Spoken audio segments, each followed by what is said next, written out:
Good, hopefully. I see a couple of tentative nods there.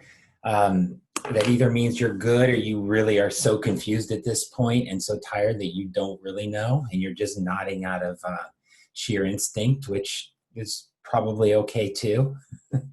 It's been a long block, and it's tough. It's tough to do it so close to Christmas and after everything we've been through. But yeah, I mean, I will say, just kind of starting off the bat, this is our last class, obviously.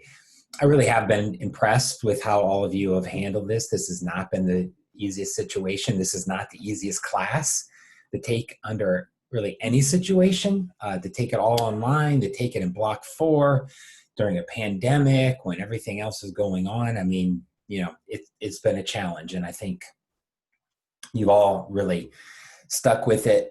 You've grinded through to this point. We're almost there, and I think you're all going to make it to the end, I think.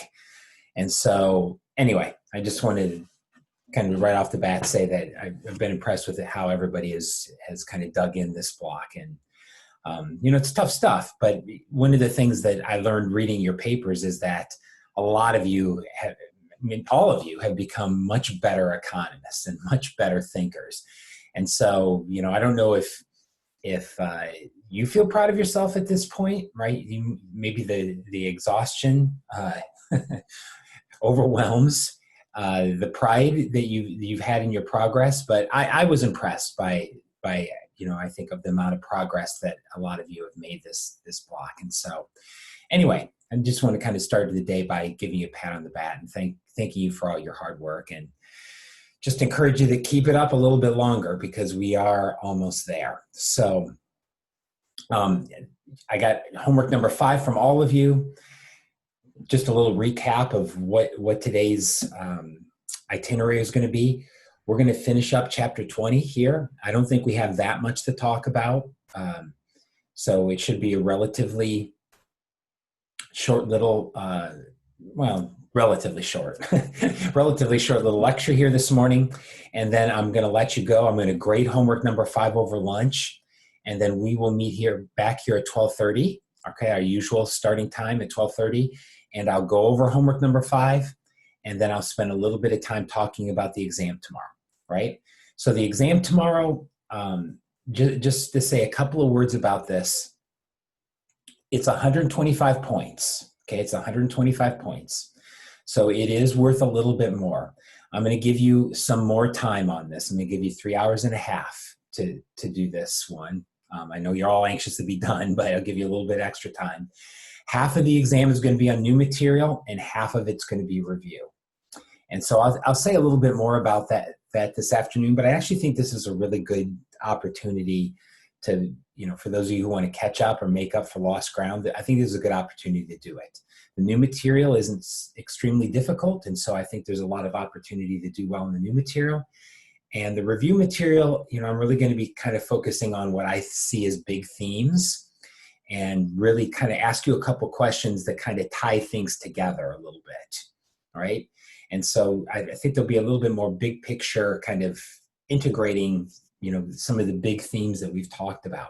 And so once again, I think based on how you've all worked here, you should be poised to do well on that part of the exam too. So anyway, so I can say more about it this afternoon, but that will be the exam tomorrow.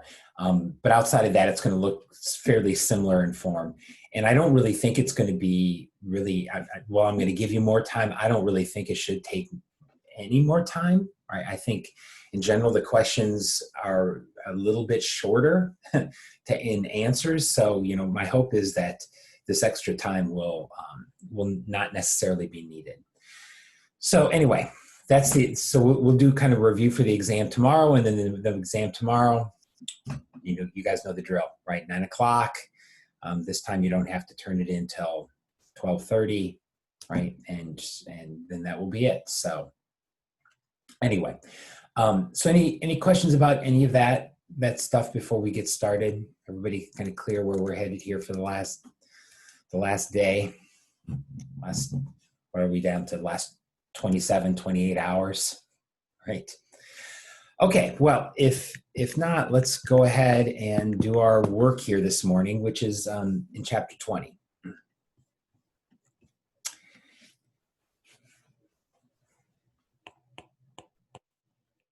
So yesterday we talked about exchange rates. Sorry, not plugged in. Let's see if plugging in works. Here we go, maybe. Okay, chapter 20. So yesterday we talked about exchange rates.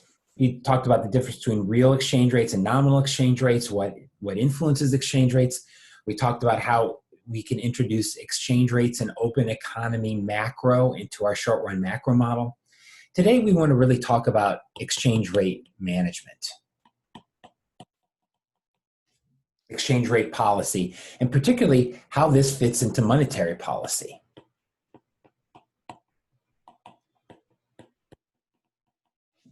So we want to talk about how central banks can manage exchange rates, what are the trade-offs that they face, and a little bit about the history, right, of managing exchange rates. And so let's actually start off with the history here. And the history of exchange rate management really begins with the gold standard. The gold standard was a system of fixed exchange rates. Because if you think about it, for instance, under the gold standard in the early 1900s, $1 was equal to 1/20th of an ounce of gold, right? So the gold standard fixed $1 to a specific amount of gold. 1 pound was fixed to about 1/4 of an ounce of gold. So you can see why this is a fixed exchange rate system, because if the dollar's fixed to gold and the pound's fixed to gold, then you can see that there's a fixed exchange rate between pounds and dollars. And so throughout most of the late 1700s, the 1800s, the early 1900s, really up until about 1953, we had on and off a gold standard. Right? We had a gold standard across the world, at least among developed countries. So what are some of the implications of the gold standard?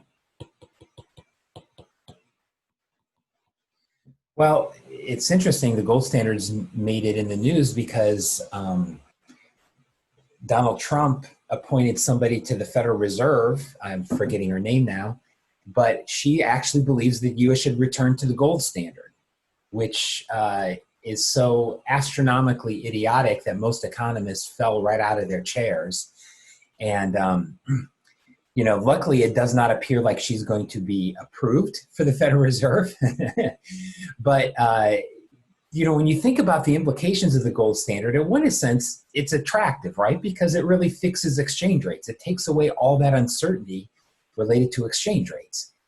But then there's some other very serious ramifications. One of them is you can't really control the money supply or interest rates. You can't do stabilization policy. Why? Because you don't really control monetary policy under the gold standard. What's your money supply? Your money supply is determined by how many yellow rocks you have. It's that simple. If you have more gold, you have more money. If you have less gold, you have less money. As a result, it leads to lots of macro instability.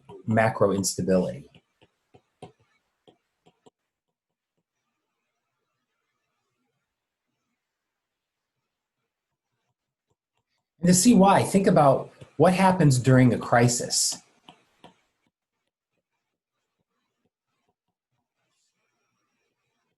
Or a recession.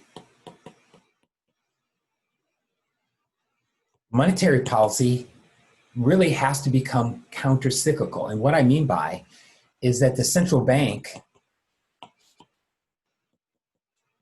raise interest rates during a recession. Why? To keep gold in your country.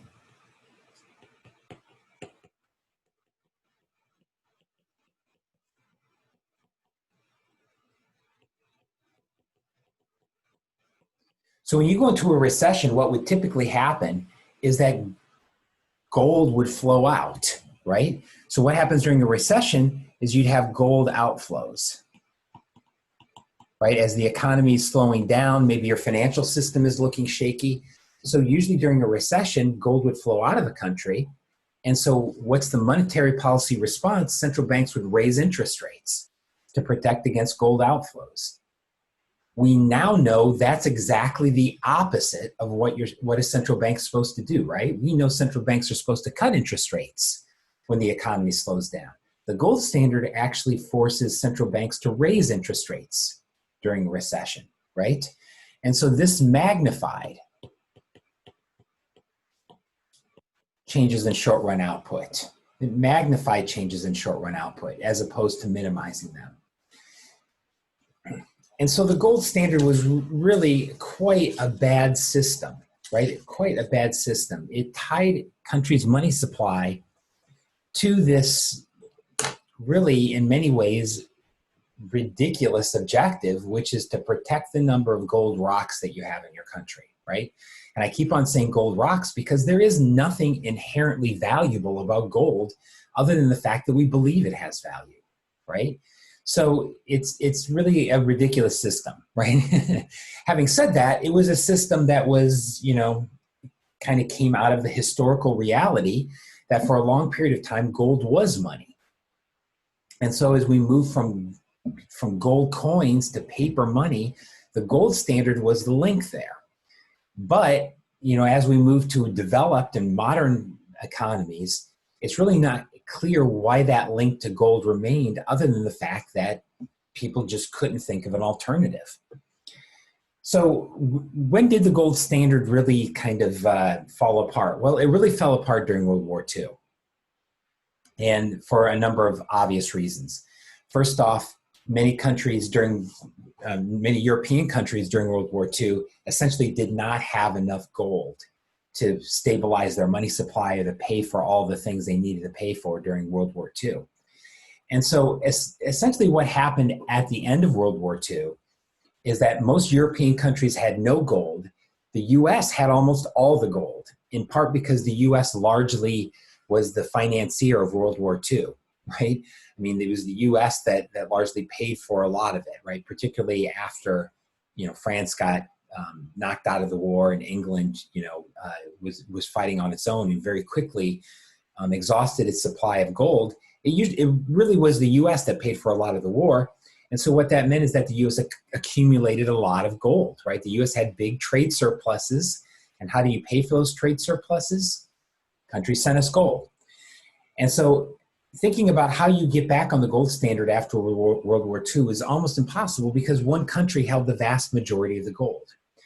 And so the solution, and the solution here was, I would say, a very mixed solution, was the Bretton Woods system.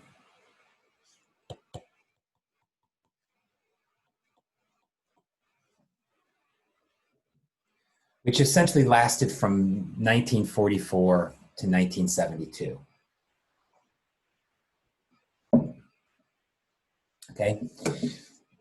The Bretton Woods system was not the system that I think most economists would have picked. In fact, the basics of the Bretton Woods system was formed by John Maynard Keynes. I mean, this is the idea of John Maynard Keynes, but with one very important difference. Keynes said, well, listen, if we can't have a gold standard, why don't we have a global central bank? Why don't we have a global central bank that would essentially print up money, and when countries were in deficits, they could borrow money from the central bank, and when they were in surpluses, they could lend money. And they would have a global currency, and every country in the world would fix to that global currency.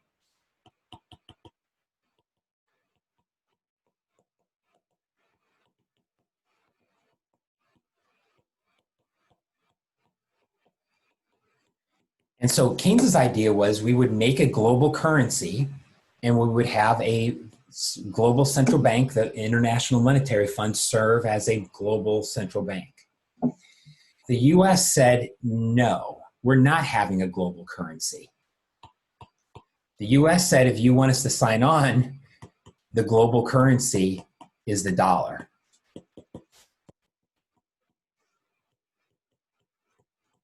And the global central bank, as a result, is going to be the Fed. And really that, in many ways, that is where we are today. So what happened under Bretton Woods is that every country in the world fixed to the dollar. And the US stayed on the gold standard. So the US fixed to gold, every country in the world fixed to the dollar. And there we go, right?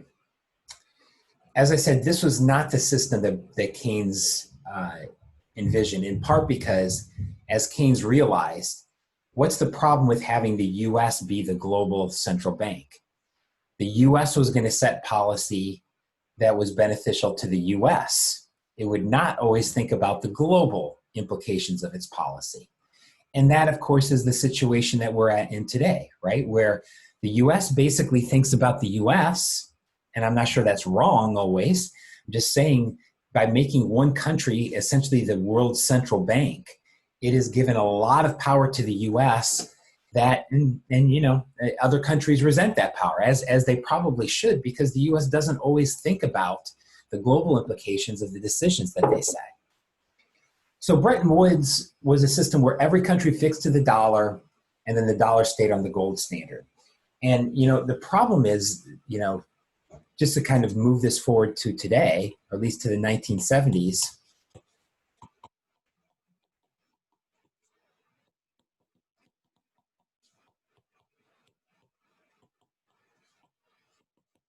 countries got sick of having to follow US monetary policy. And what do I mean by follow?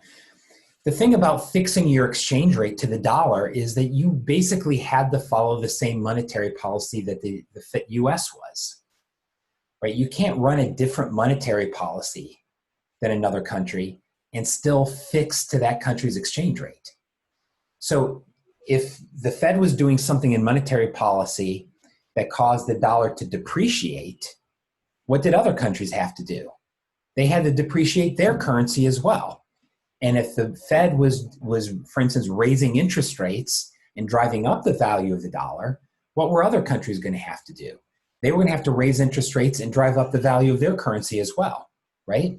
So other countries just got sick of having to follow US monetary policy and essentially match any changes in the interest rate.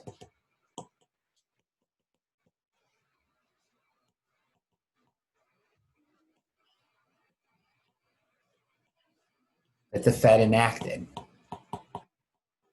And you can imagine you know, I guess we could call this the resentment, right? And so this is the breakdown of Bretton Woods.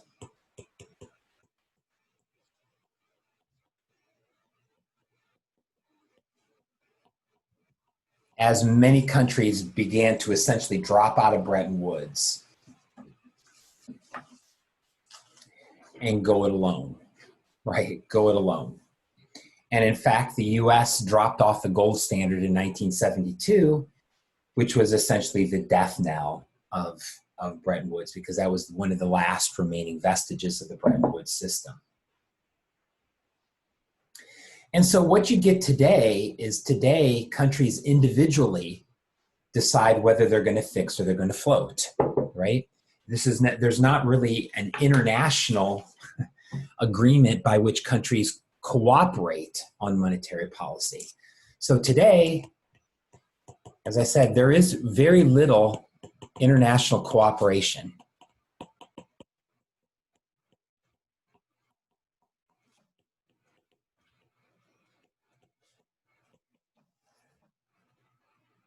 And countries really determine for themselves whether they're going to fix or whether they're going to float. And we're going to talk about how that works here in a second.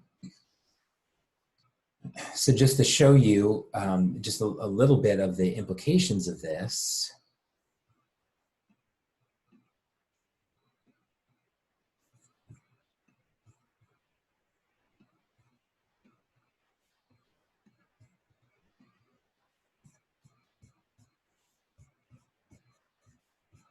If you actually look at for instance, the exchange rate between the US dollar and the pound, you can see here the dramatic differences between the regimes that we've talked about. So you see under the gold standard, there was a lot of predictability in the gold standard. Now notice there were a couple of big deviations, because what would usually happen is that during a crisis, to stay on the gold standard, you'd have to raise interest rates so much that oftentimes countries dropped off. They suspended the gold standard. So you see this happening in the late 1870s. The US suspended the gold standard during a banking crisis. We also suspended the gold standard during the Great Depression. So occasionally there'd be like little suspensions of the gold standard, but over the long term, it created a lot of exchange rate stability, but of course at the cost of macro stability. Here, after Bretton Woods, you see a big reevaluation of the dollar and the pound. But then Bretton Woods, once again, maintained some fixed exchange rates for a while, but once again, at the cost of giving countries very little independence in their monetary policy. What happened since the 1972? Well, Britain basically has allowed the pound to float against the dollar, and the US has allowed the dollar to float against the pound. And so what do we see? We see a lot more variability in exchange rates, right? A lot more variability, as the price is basically determined by markets, right? Determined by supply and demand. And so for countries that decide they're going to let their currency float, you know, one of the costs is you get a lot more volatility in the exchange rate. But I think there's also evidence to suggest there's less volatility in output, right? So you're essentially letting your exchange rate be more volatile, but less volatility in terms of output. I just saw, this is a kind of a aside to that, I just saw a recent paper where a couple of economists did a little model and looked at what happens if the US was on the gold standard today. What would they estimate that the Federal Reserve policy would be? And interestingly, this paper estimated that if the US was on the gold standard today, the US would have to be, the Federal Reserve would have had to raise interest rates to about 14%. So that just gives you an idea of how stupid the gold standard is, right? To be in a COVID crisis like this, can you imagine how bad things would be if the Fed was out there raising interest rates to 14% as opposed to dropping them to 0%, right? And so, you know, it's just an example of how antiquated and out of date this kind of system is. So let's talk a little bit about how exactly a country fixes their exchange rate.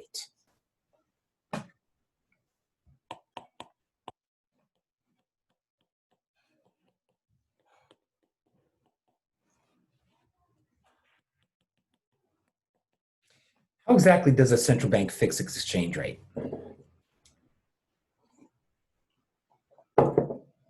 Well, in theory, this is actually pretty simple. In theory, you fix your exchange rate by just having your central bank be ready to buy or sell at a price. Okay? So it's the same with fixing the price of anything. If you stand ready to either buy or sell at that price, then you can determine the price. But you have to be ready to buy or sell, right? You have to be ready to buy or sell. So central banks have to be ready. If they're going to fix their exchange rate at a target, they have to be ready to buy or sell at that price. So let's think about a couple of examples here.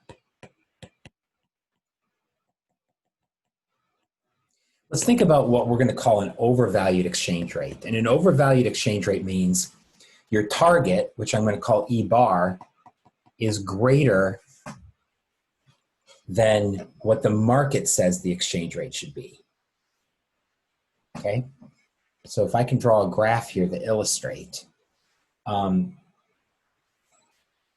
let's say we're not going to use dollars here. Let's say this is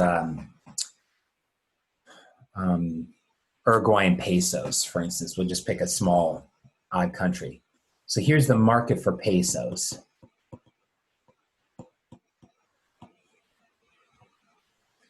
Right, and so here's the supply of pesos, and here's the demand for pesos, for Uruguayan pesos, and here's the exchange rate for Uruguay. And here's where the market says the exchange rate should be. It's based on supply and demand. But when you have an overvalued exchange rate,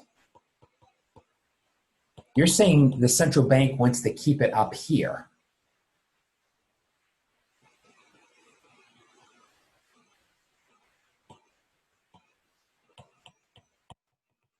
In other words, what's the policy got to be? They have to appreciate the currency.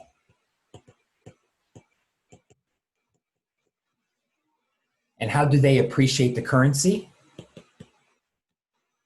By increasing interest rates.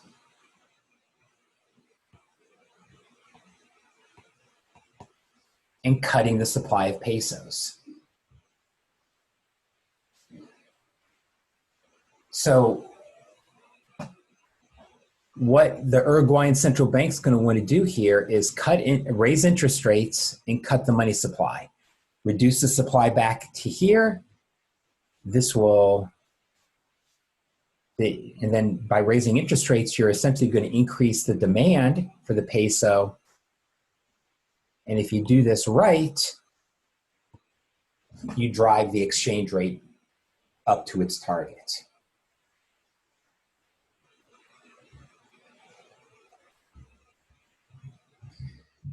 So in other words, you adjust interest rates to try to appreciate the currency.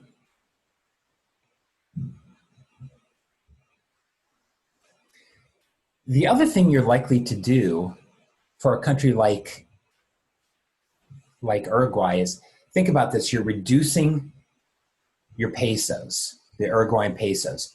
You're pulling Uruguayan pesos out of the market. To do that, you're going to have to buy them back. And how do you buy back Uruguayan pesos? You buy them back with foreign reserves, right? Reserves of other currencies that you can buy back your own currency. So associated with this, you also have to sell your foreign reserves. You have to sell your foreign reserves.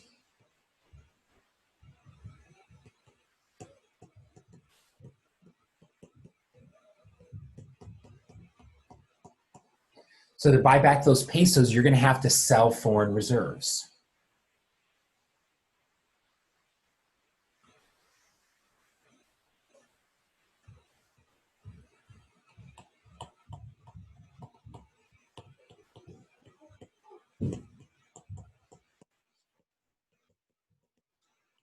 What are the benefits of having an overvalued exchange rate, like the central bank is maintaining here? Well, it keeps imports cheap.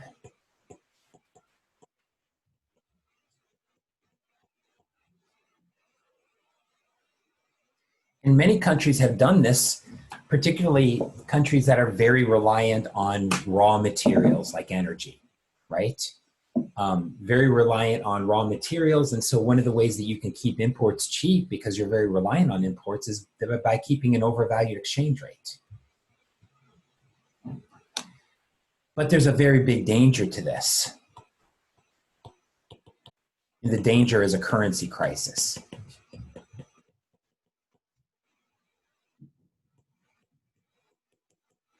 What if you run out of foreign reserves?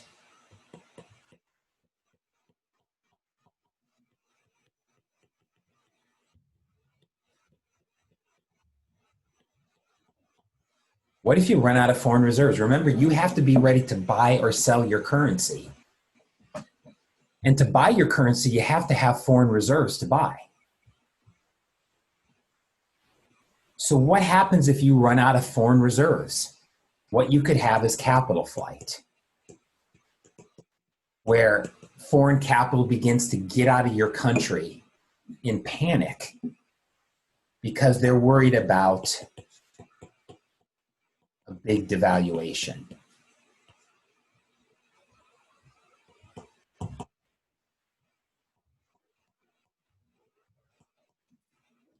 And what you often will get, well, a central bank would just simply run out of foreign reserves, and as a result, they have to let the currency drop. And sometimes these drops can be huge.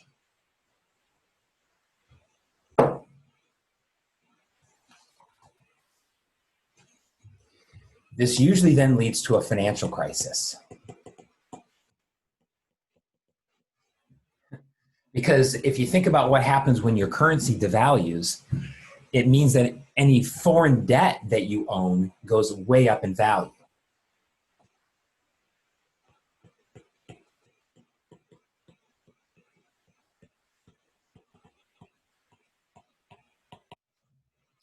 So think about this, one classic example of a currency crisis was what was called the East Asian crisis, right? The East Asian crisis of 1997 and 1998. So what happened in 1997 and 1998 was many countries in Asia suffered a big currency crisis. They'd been keeping their exchange rate overvalued, and then there was capital flight, and they ran out of foreign reserves.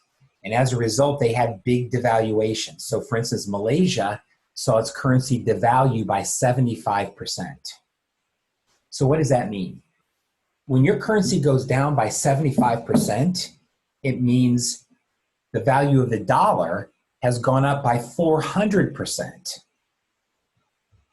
relative to your currency, right? Because remember, they're inverses. So if the Malaysian currency depreciates by 75%, the dollar appreciates by 400%. So think about that. If you need to buy any imports, the imports into Malaysia went up in price by 400%, right? Malaysia imports a lot of raw materials. They just quadrupled in price. What happened to all those debts that Malaysians had that were valued in dollars, that they borrowed in dollars? Well, relative to their domestic currency, all those things went up by 400%. And so there were defaults and financial crises and, without getting into all the details, a lot of unrest, right? I guess if you want to think about this in terms of our short run macro model, this directly led to a big decrease in A bar and a big increase in F bar, our risk premium. And so currency crises are quite bad, right? Quite bad. And they often trigger a broader economic and financial crisis. And so that's the danger of getting your currency overvalued.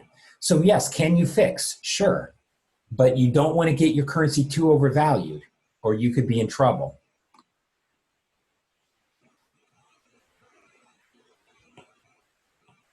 What about the flip side here, if we can move on? Oops. We talked about an overvalued exchange rate. Well, what about an undervalued exchange rate?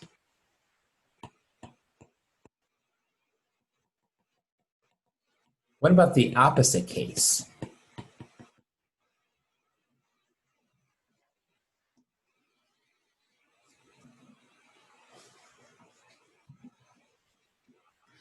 What happens if now you try to keep your target below what the market says?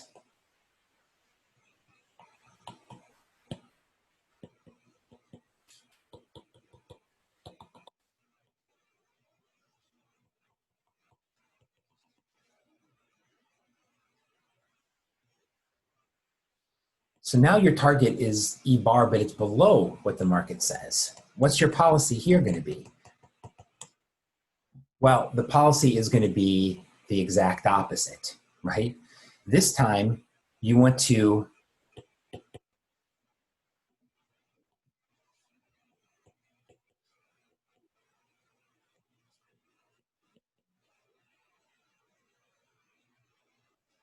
you want to cut interest rates and increase the supply of pesos.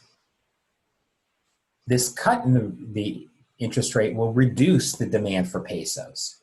So now you want to shift your supply curve here and your demand curve here and drive down the value of your currency.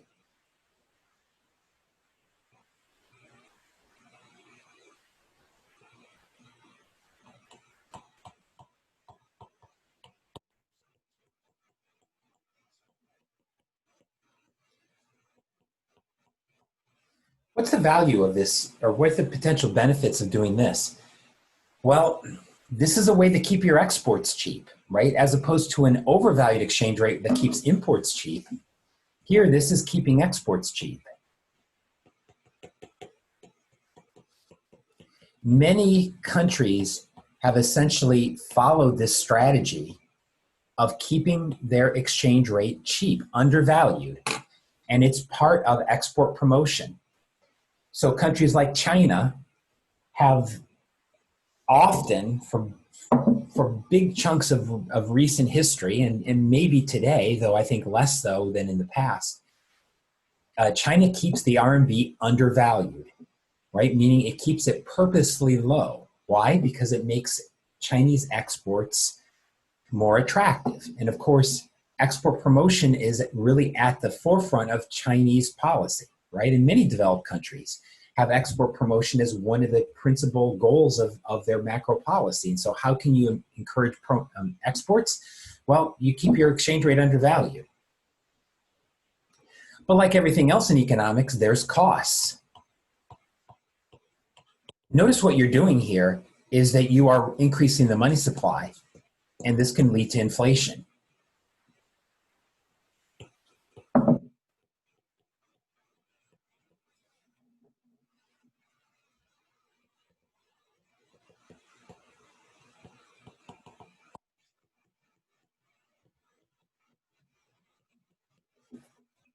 There's also some reason to think, without getting into this in great detail, that encourages financial instability, because what you're really doing by keeping your currency cheap is it encourages foreign borrowing.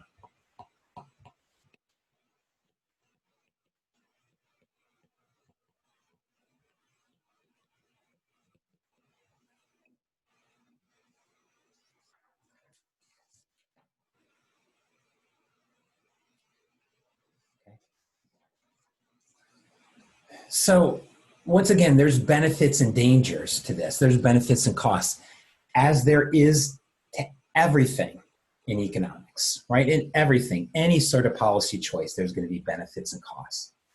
I think probably the key thing I want you to take away, though, from this discussion is that if you fix monetary policy, you essentially give up control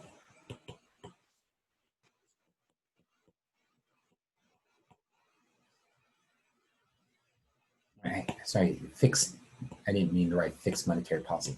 If you fix exchange rates, you essentially give up control over monetary policy.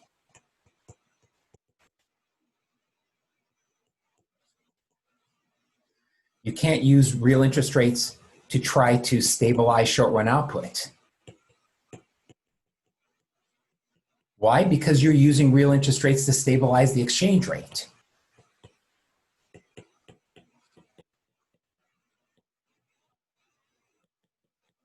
You can lose control over inflation.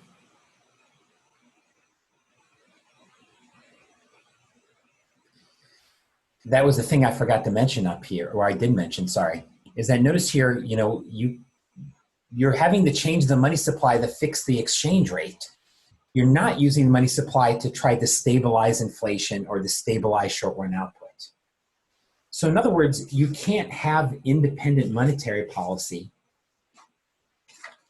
in a world in which you're fixing exchange rates. You basically have to pick one or the other, right? You basically have to pick one or the other. And so this is what's called the policy trilemma.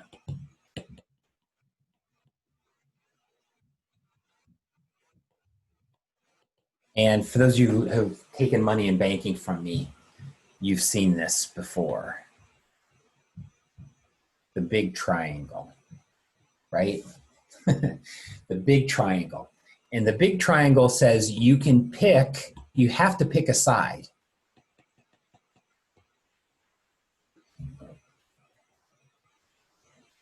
Monetary policy really has three objectives. You could have stable exchange rates. You can have monetary policy freedom, or you can have free capital flows.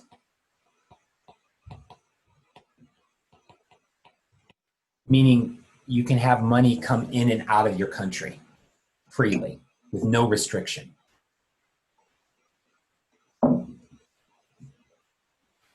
Here's the problem. You can't have all three of these things at the same time. You can't have monetary policy freedom to, like, for instance, things to set interest rates as you like, and stabilize the exchange rate, and have free capital movements. You cannot do those three things at the same time. In reality, you can only do two of the three. In other words, you have to pick a side along this triangle. So let's kind of talk about this. What happens if you want monetary policy freedom to control interest rates and you want free capital controls?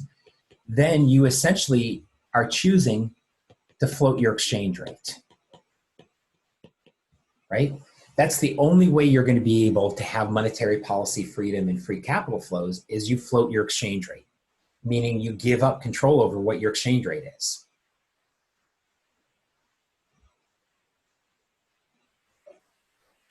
What if you want free capital controls and a stable exchange rate? Then you fix your exchange rate, right? You fix your exchange rate. But notice when you fix your exchange rate, what are you giving up? You're giving up monetary policy freedom, right? You cannot control interest rates anymore.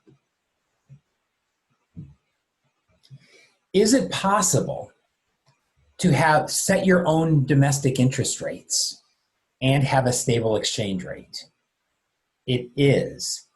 But what that means is that you cannot have free capital flows. You have to be able to regulate the amount of capital coming in and out of your country. And so you can do this. You can fix your exchange rates and set interest rates at whatever you want, but you're not going to be able to let foreign capital come in and out.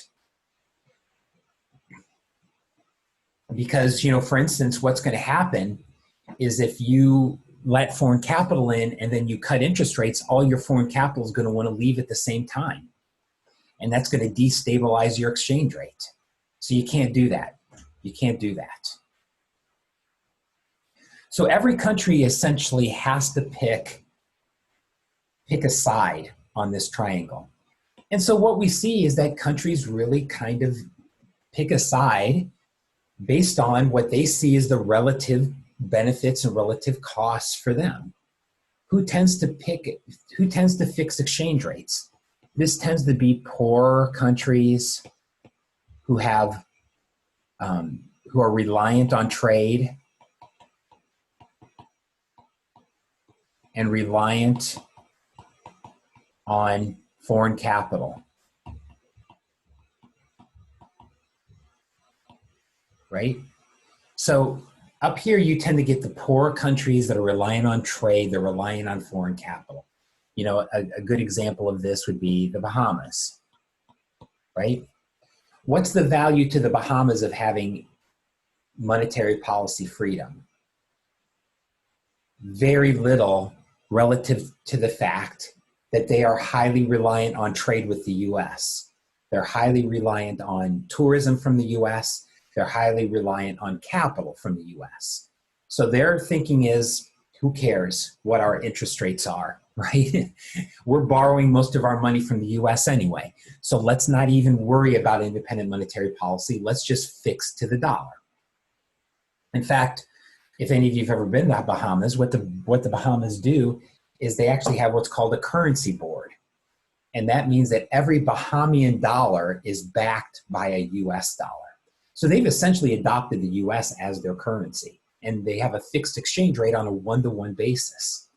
So every Bahamian dollar is essentially backed by the central bank holding a US dollar, right?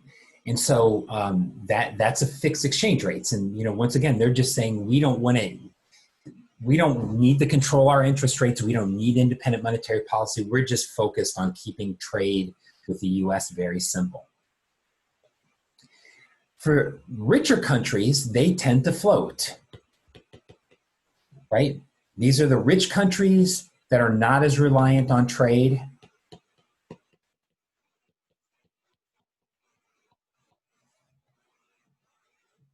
And they really value independence. Right, so you think of a country like Great Britain, right, or England, right? Relatively rich country. It is pretty reliant on trade, but, you know, not hugely reliant. They value their independence. They have a very big domestic financial market. And so for them, the value of fixing their exchange rate is not nearly as valuable as having some independence. And then you have countries here that want some independence, but also want fixed exchange rates. There's not nearly as many countries that fall into this category, but there's one big one, and that's China. China says we want to fix our exchange rate primarily to the dollar, and we want to set interest rates at whatever we want them to be.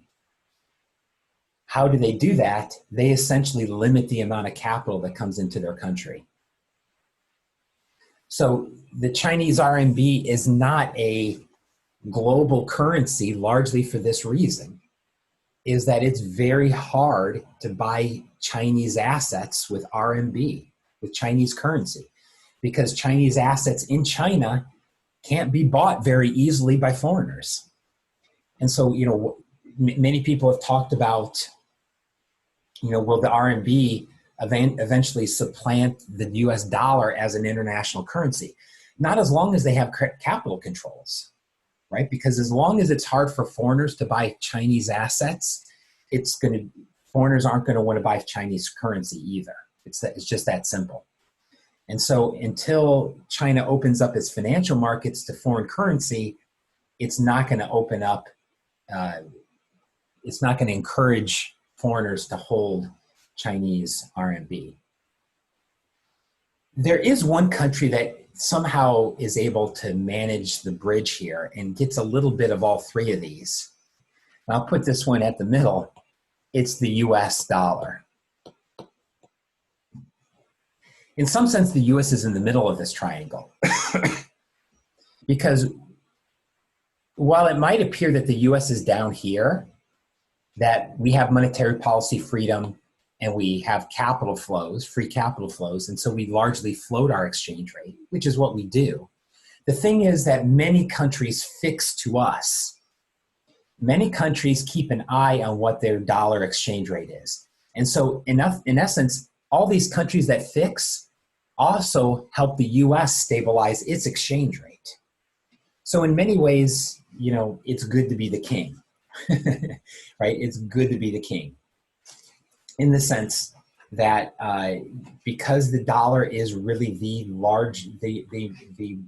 global currency, because the dollar is the global currency, many countries end up fixing to the US, right? They end up fixing to the US. So being the global currency conveys a lot of advantages to the US. Not only does it increase the value of holding dollars and increase the value of US assets because so many foreigners want to hold dollars and hold assets, but it also gives us a big advantage in exchange rate policy. Okay, we don't have very much more to go, but why don't we take a short break, okay? Let's just take a 5-minute break. And then how about let's go till 10 o'clock. So at 10 o'clock we'll come back, and I really only think I have 20 minutes, maybe at most half an hour to go. Okay, so we'll finish up here in a couple minutes. So enjoy your break.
Okay, everyone.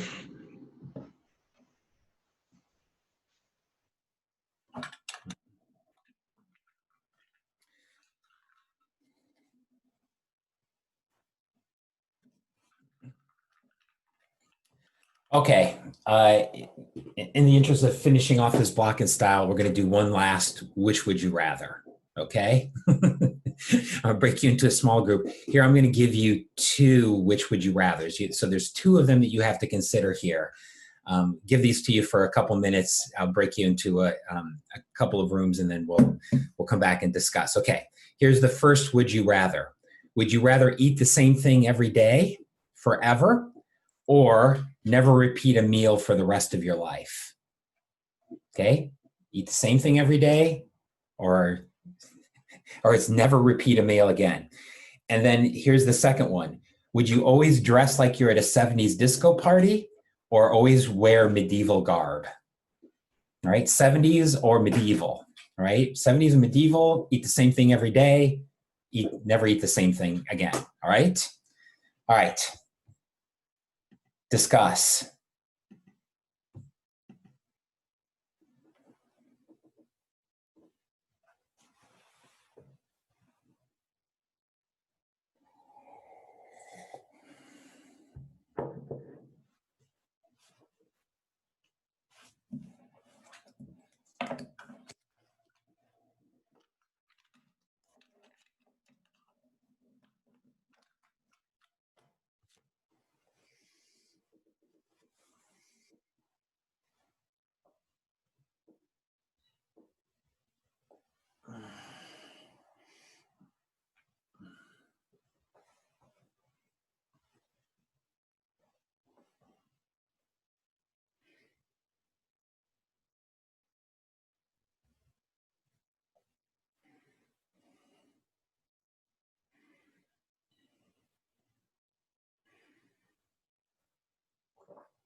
Okay.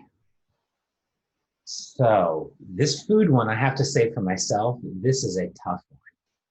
Like, I like variety, but man, never eating peanut butter Captain Crunch again one more time, that would suck.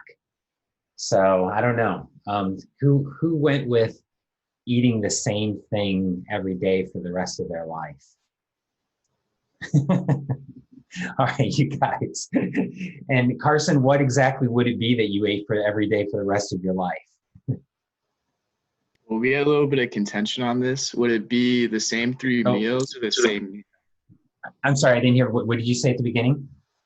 Would it be the same 3 meals every day or the same meal for?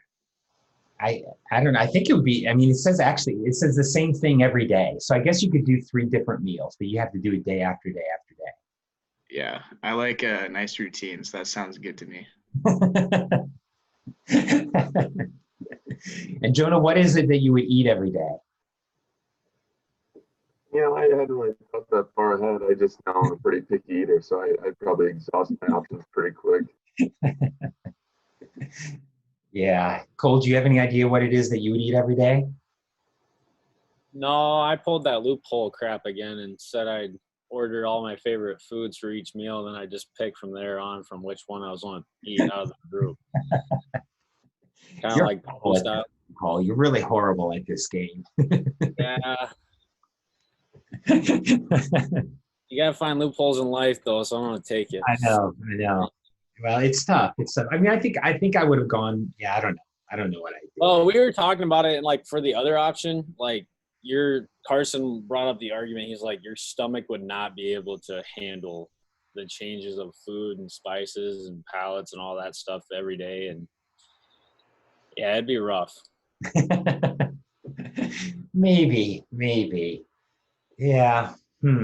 Yeah. Okay. Well, that is a tough one. I mean, that is. We should actually send that one over to the philosophy department, right? I mean, that is a deep question, right? That is a mind bender.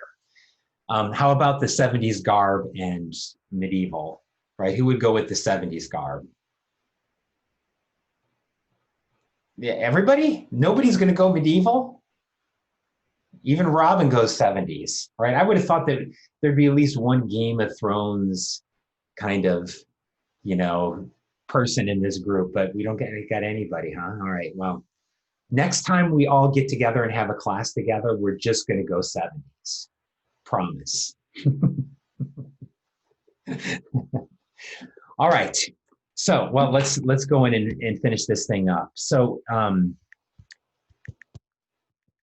let's maybe just do a little brief recap of what we talked about before break. So, to kind of recap what we were saying, first off, when you fix an exchange rate, you can't have independent monetary policy or traditional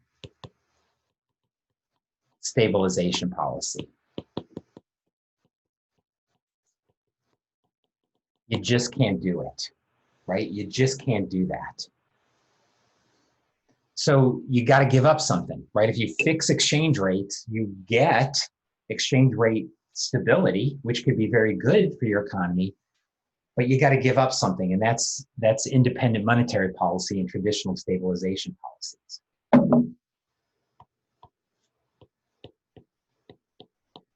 If you maintain an overvalued exchange rates, it can lead to currency crises.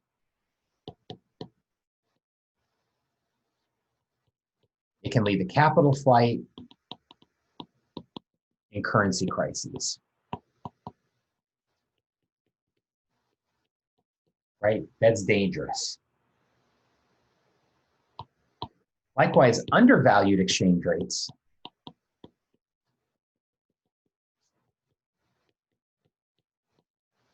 can lead to lots of inflation in fragile financial systems. As we talked about, China has kept its exchange rate undervalued.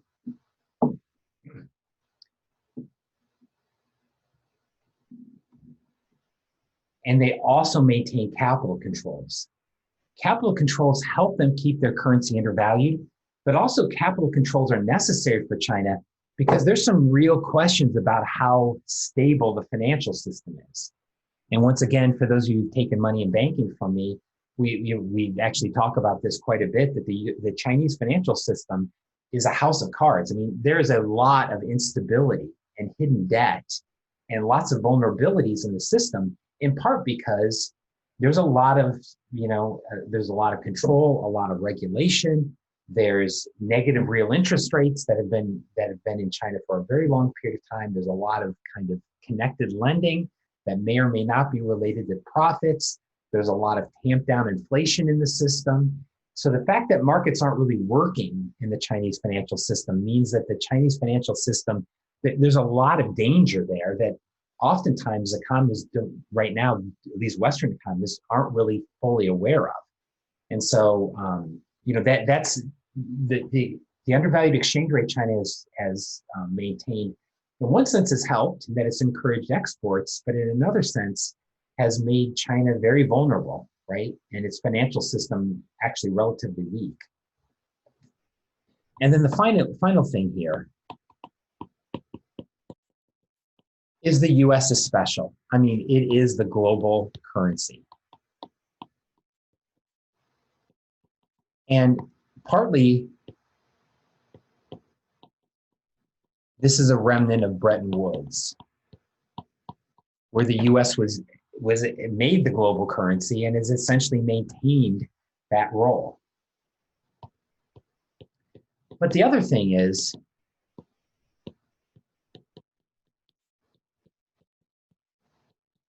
what's the alternative to the dollar? And I think that's a real question today. And this is one of the questions that I think both economists and people in financial markets have to ask themselves.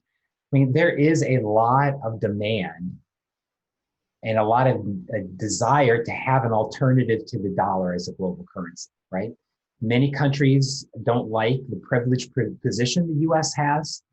The US hasn't always, how should I say this? Hasn't always emphasized a lot the global impact of its policy.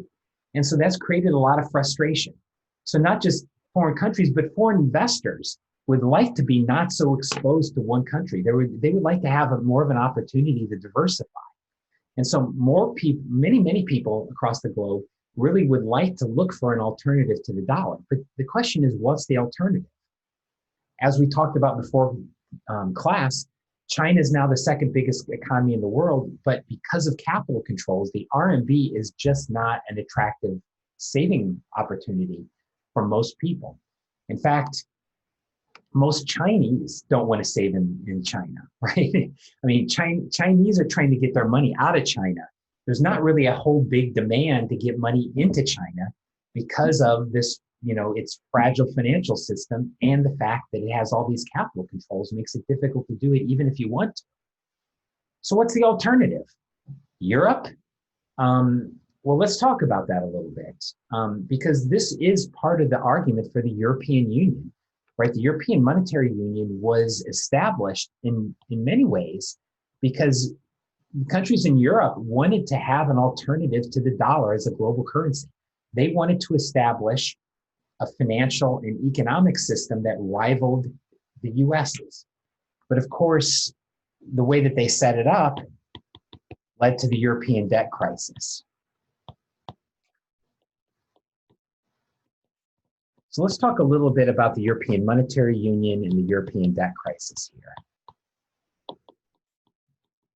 And I think this is a nice case study to just highlight some of the things that we've talked about. The European Monetary Union is a single currency. One way to think about this is that this is just a one-to-one fixed exchange rate. A euro from France was going to be worth the same thing as a euro from Germany. And it established the European Central Bank, right? Which is a central bank with unified monetary policy. And as we've talked about before, the goal of the European Central Bank was an inflation target. That was the only thing that they were charged to do. In part, because I think people realized that it was going to be hard for the European Central Bank to operate traditional stabilization policy because you had so many different countries. So what's a central bank to do, or what's the European Central Bank to do when Germany is in a recession and France is not? It's not that clear, right? It's going to be very difficult for the European Central Bank to follow traditional monetary policy when there were so many conflicting goals in different countries. So the goal of the European Central Bank was, well, let's just make this simple. Let's just keep inflation at 2%. That's all we're going to try to do. So this was the setup of the European Union. Now, for this to work, it had to be the case that countries in the European Union were following not just the same monetary policies, but the same fiscal policies before they joined. And so this is what was called the convergence criteria.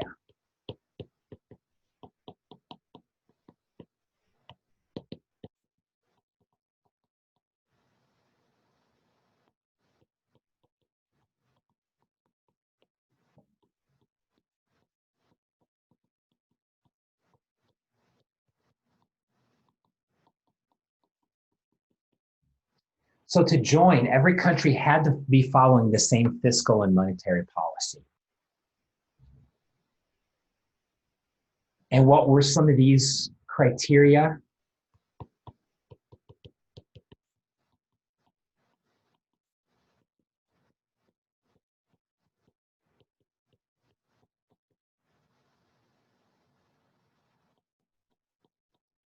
All your interest rates had to be within 2% of the lowest country,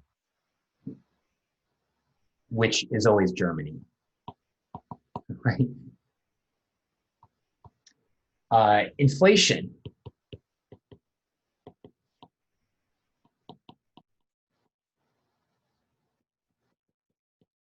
Had to be within 1.5% of the lowest country. Who's that lowest country? Germany. Right? You're seeing a trend here.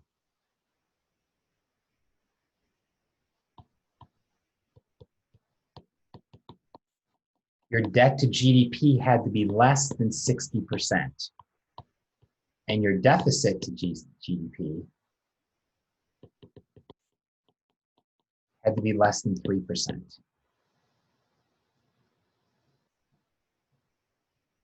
So in other words, the founders of the European Monetary Union understood what we've talked about here today, that you can't really have a fixed exchange rate system without having the same set of monetary and fiscal policies. Because if you don't have the same monetary and fiscal policies, interest rates are going to be different. And if interest rates are different, that's going to change your exchange rate, right? That's going to change your exchange rate. So the idea here is you've got to keep interest rates very close between countries. The only way to do that is to follow the same fiscal and monetary policies. However, here's the problem with the way the monetary union was set up. To join, you had to have the same fiscal and monetary policies.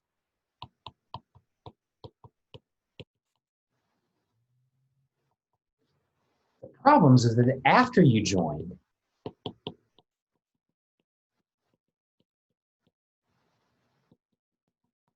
the European Central Bank would set monetary policy, but each individual country set its own fiscal policy. And now you can see that's the problem. This is the fundamental problem, is that there was nothing to make sure that countries followed the same fiscal policies after they joined the EMU. So yeah, they were going to follow the same monetary policies, they had to, but there was nothing to make sure that individual countries followed the same fiscal policies.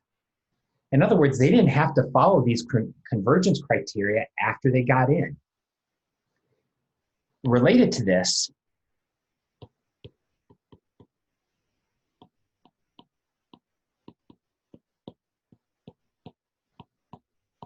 there was no prenuptial agreement.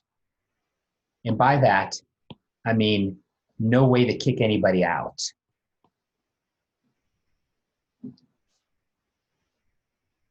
There's really no way to kick somebody out if they're not abiding by the rules.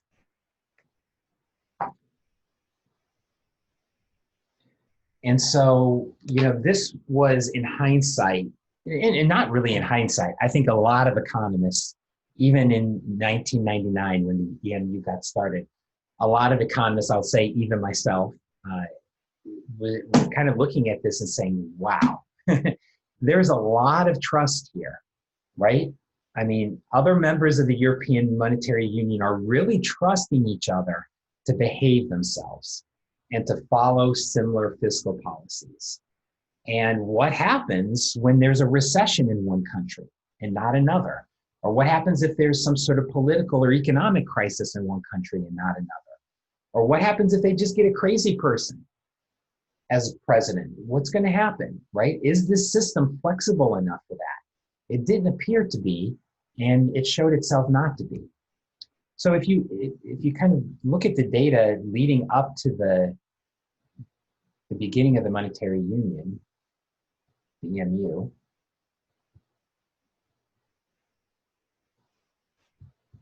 sorry, skipping through some things here. Here is interest rates in Europe. And notice here, this looks exactly like what you would hope it looked like, right? Notice how all the countries that were wanting to join the EMU, all were bringing their interest rates together. That's necessary if you're going to have a fixed exchange rate system, is your interest rates have to be the same. But notice what this implies. It implies that countries like Spain and Italy and Greece could borrow at the rate that Germany was borrowing, or close to it. So the Greek government was borrowing at the rate of the German government. That's kind of crazy, because one of the things we know is that the German government is extremely conservative, at least in terms of debt and keeping low inflation and low interest rates. And history has told us that other countries are not so obsessive about that.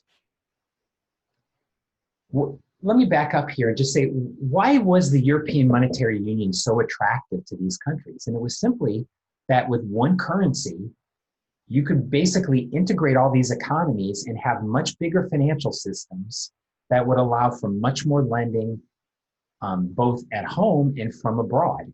And that actually happened during the early days of the European Monetary Union. You see that bank lending went up in all of these countries quite significantly, right?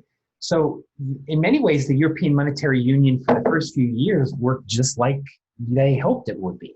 That now you have this big integrated market with integrated financial systems, and this makes it a lot more attractive place to save and borrow, right? And so in all these countries, finance really went up, and that helped stimulate economic growth. However, part of it wasn't just individuals that were in firms that were borrowing and lending. It was governments that were borrowing and lending. And particularly, we see here a few governments that went a little crazy. Notice Germany, nothing happened because Germans don't borrow. Germans are conservative, they save, right? I mean, nothing happened. But look what happened here to Greece. Their borrowing skyrocketed between 2007 and 2017, right?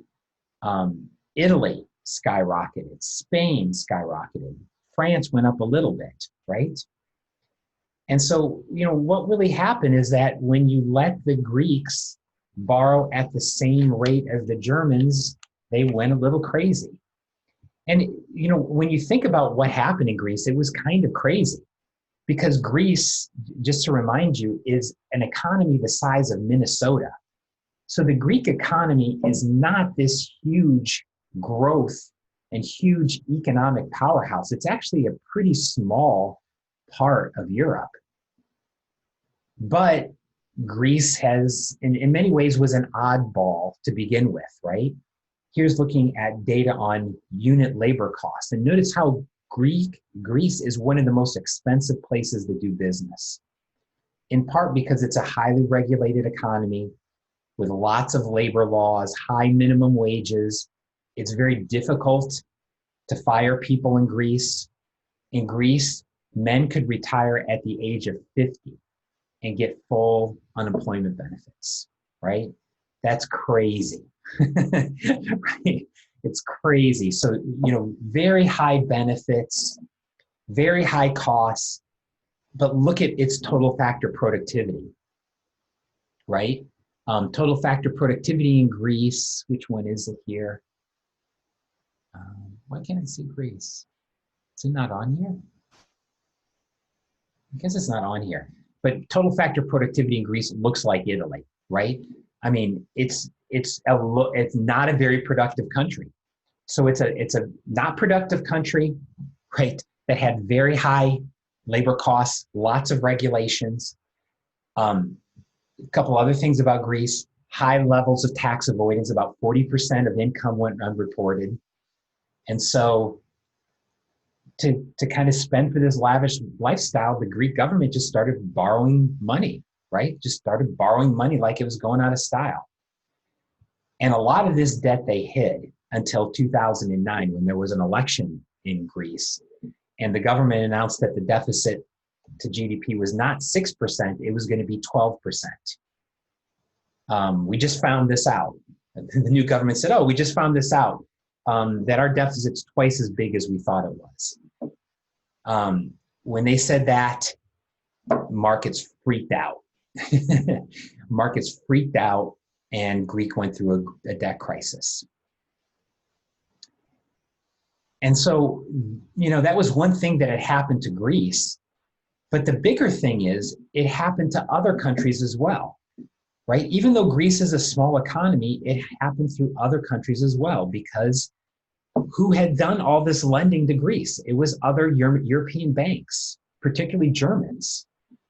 And so this spread a lot of risk, and so a lot of panic. And so in terms of our short-run macro model, what happened was that A bar went down. A, because of worries about wealth, but also because net exports fell, right? A lot of countries were exporting to Greece, and now all of a sudden the Greek economy went in the toilet. So A bar fell across Europe, but also F, our risk premium spiked, because now nobody knew what their exposure to Greece was.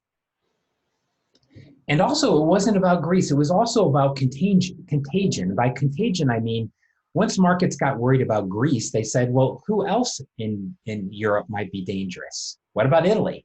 What about Spain? What about Portugal? These countries look pretty risky too. And so all of a sudden, these countries began to see their risk premiums go up. And then, once again, other countries in Europe began to see their risk premiums go up, because they have exposure not just to Greece, but to Italy, Spain, and Portugal. And so this is how the crisis started in a very small part of the economy, but kind of spread out. And so this is really, in many ways, the question I asked you on the last exam, right, was really this question, right, about how a crisis in one country can spread.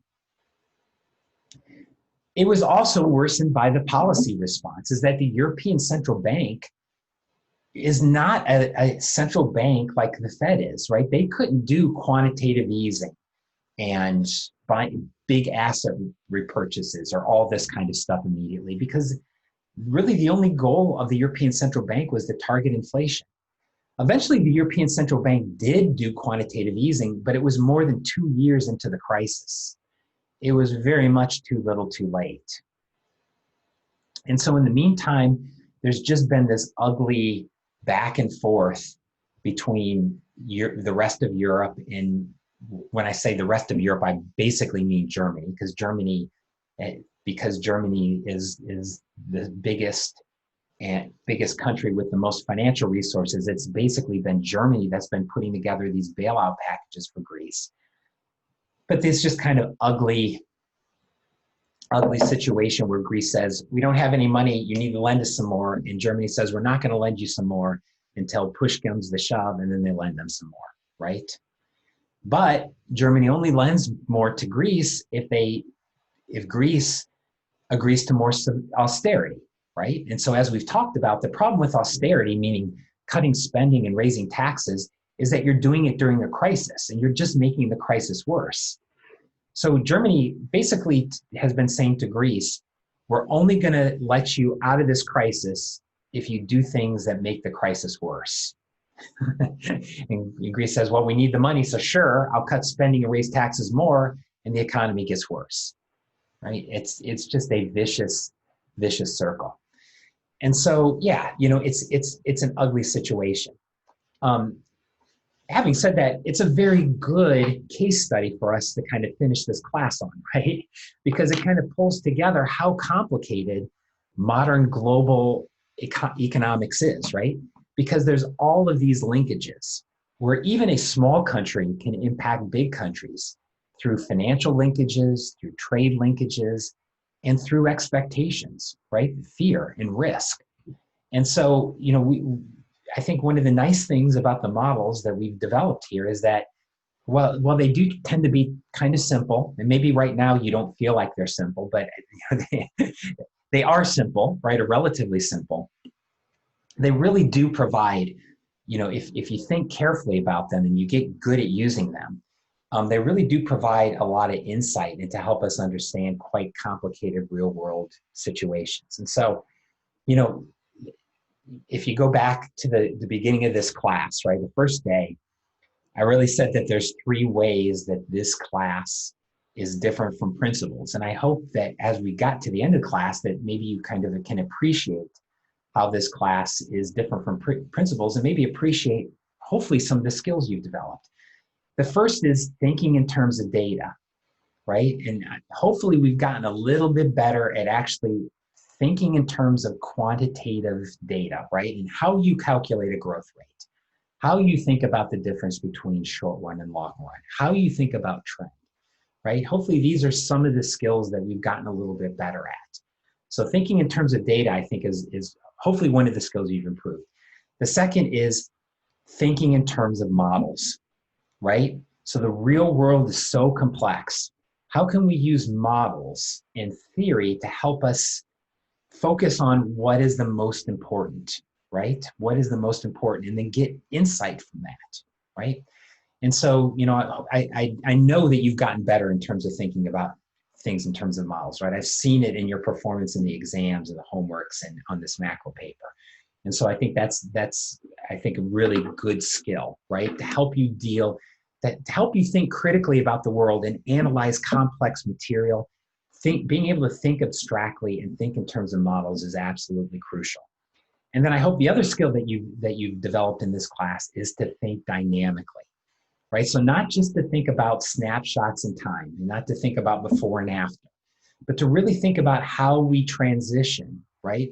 And the complications, right? And all the interactions that are involved, right? And once again, this is where models help us, but it also just helps us to kind of, by thinking dynamically, really meaning thinking in that extra dimension of time, right? And so to continue to think about time and how we move from one spot to another and the process in which we evolve, I think is really important. And so, one of the things I was happy to see in many of your macro papers is you did talk about this. You talked about expectations, and you talked about how people are going to adjust to the COVID crisis over time.